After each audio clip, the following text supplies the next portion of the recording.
Look, the title is very hyperbolic, I get it.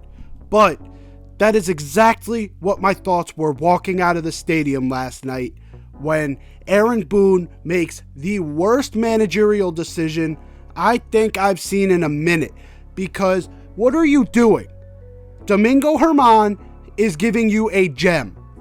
He has thrown 8 1/3 with 2 hits.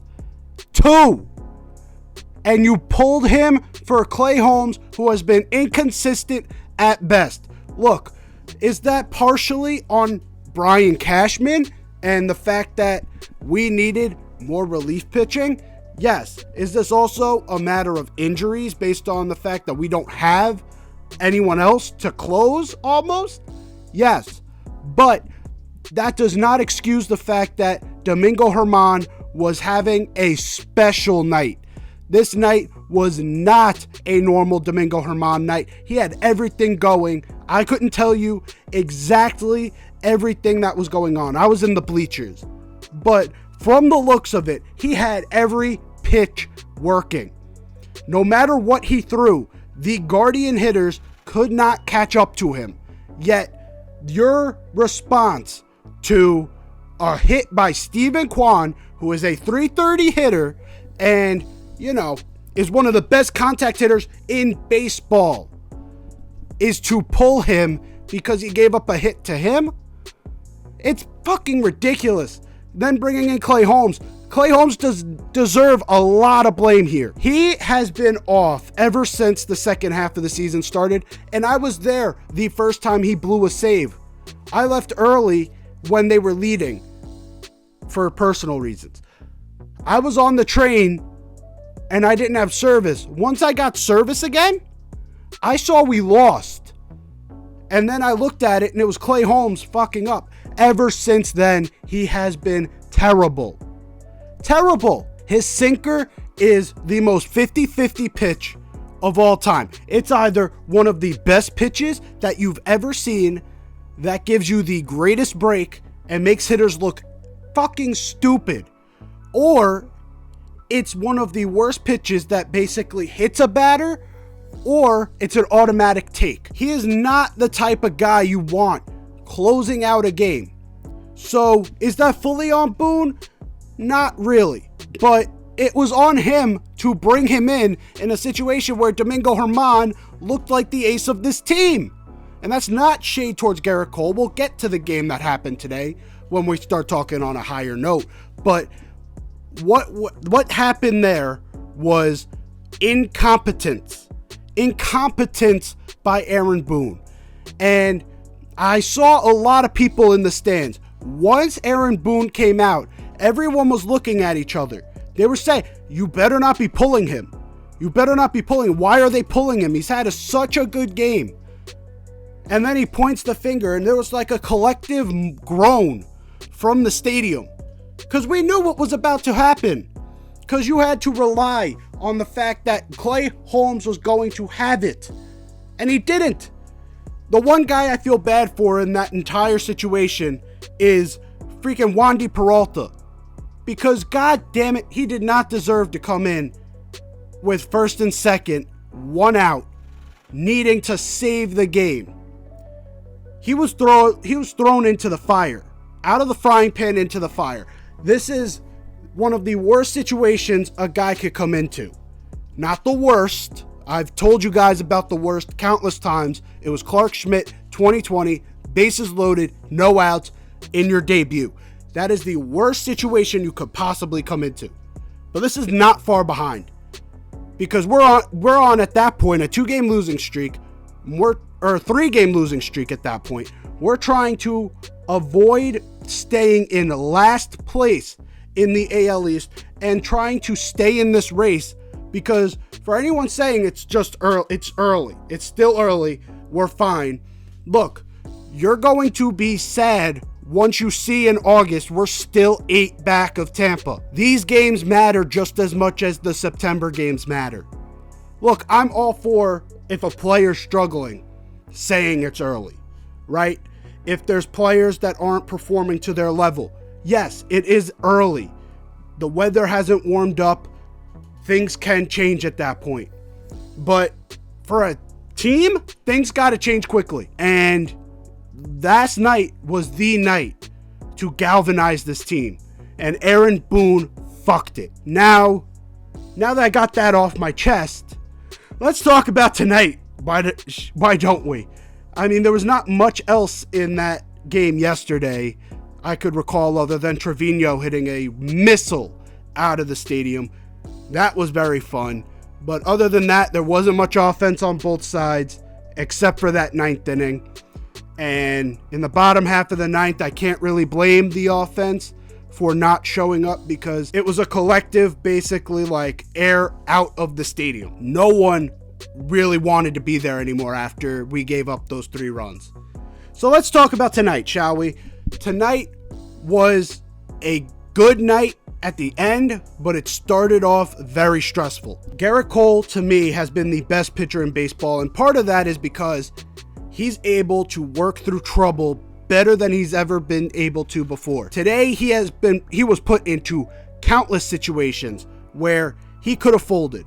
He could have said, fuck it, this isn't my night, and just basically gave up in his head. But he persevered, and he only gave up 2, which was on a Josh Naylor hit. On that at-bat, I wanted to see him throw a fastball away because the whole at-bat, he was going inside on Josh Naylor. And I know that because my dad brought it up that Naylor was sort of leaning. So he was sort of preparing for the outside pitch. I get that. But as a pitcher, you got to pitch to a hitter's strengths at times to be able to get them out. That's just how it has to be. Because if you keep throwing it in the same spot, eventually, with enough chances, the hitter's going to catch you. And that's exactly what happened. And I get it was a different pitch because he kept throwing that curveball in, curveball in, curveball in. And then he came in with a fastball, but the whole time he was early on that curveball, so it just basically was good time. It was good timing for him for what he's been doing the entire at-bat. And so I wanted him to see it away. Look, it doesn't matter at this point. He had a good outing. Not his greatest outing, but an outing that shows me he's still got that dog in him. Michael King looked fantastic. Ron Marinaccio looked really good. Wandy Peralta, he looked good as well. That throw to second base scared me a little bit, but he did look really good out there. Really, we got to thank 3 guys for this win. 4, I should say. Anthony Volpe, Anthony Rizzo, DJ LeMahieu, and Willie fucking Calhoun. The guy who is attributed to be the worst player in baseball due to WAR at negative 2.4 since 2019. It came through with a right field bomb. Wasn't that far, but it was big. It was a big, big hit. And that gave us the lead. Then you had DJ LeMahieu bringing in Anthony Volpe, who also hit a home run. Anthony Volpe is starting to look like the real deal. People were very impatient with him, especially on Twitter. People were saying that he's a bust already through his first 10 games because he was batting a measly 182 or something like that. He's figured out baseball right now. He's figuring out Major League Baseball. And they were bringing it up on the broadcast. He was struggling with those pitches away. And so what did he learn? Oh, he's got enough pop to hit it out to right field. That's exactly what happened today. They threw it away. He just flicks it out to right field and he was able to hit that short porch. Great.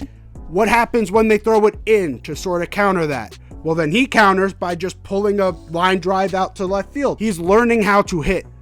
And he's always been an amazing fielder. He showed it, like I said, on that throw to second base. Anthony Volpe is turning into one of the better players on the team right now that Judge and Stanton are out. He's turning into an X factor. Will he win Rookie of the Year? I don't know. Is he going to be the best shortstop in the league? I don't know. But right now he is producing at a very high level. We cannot take this for granted because we've had times where these guys are not producing at a high level. It is not good. We just got Bader back, and the reason why I move on to that is because we had IKF out there. What did he not do? He didn't know how to fucking field. Look, I don't blame him too much because he's not a fielder by trade. But when there's an 80% catch probability, you should not have to lunge and dive to get it. Every time a ball was hit into center field, my friend who's a Mets fan, he doesn't really know much about the Yankees fielding situation. He was bringing up the fact that, man, your center fielder just doesn't know how to read a ball. And I was like, yeah, that's very true. It's because it's fucking IKF. But now we got Bader back, and you can tell today he was able to read every ball. It's a breath of fresh air to see a guy that can field the way that Bader can field. This guy is an absolute menace. He did not look good at the plate today. It is his first game back. I am giving him some time. He really needs to lay off those high pitches, though. Kept getting him every single time. I thought after the third at-bat, he would learn his lesson. And then the second pitch of the at-bat came, and it was a pitch above the zone, and he still gets under it. If you're going to swing at it, you better get your bat high. That's all I'm going to say, but tonight was a gritty win. It was a win that was much needed. And the best part about this win was that they did not have Clay Holmes closing. I get it.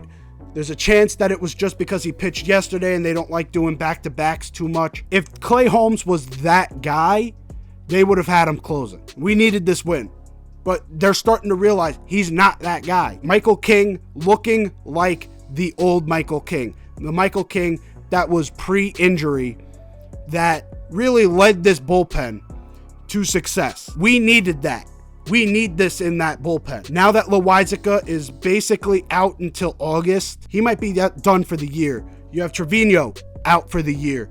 You have guys like Efros. We don't know if he's coming back.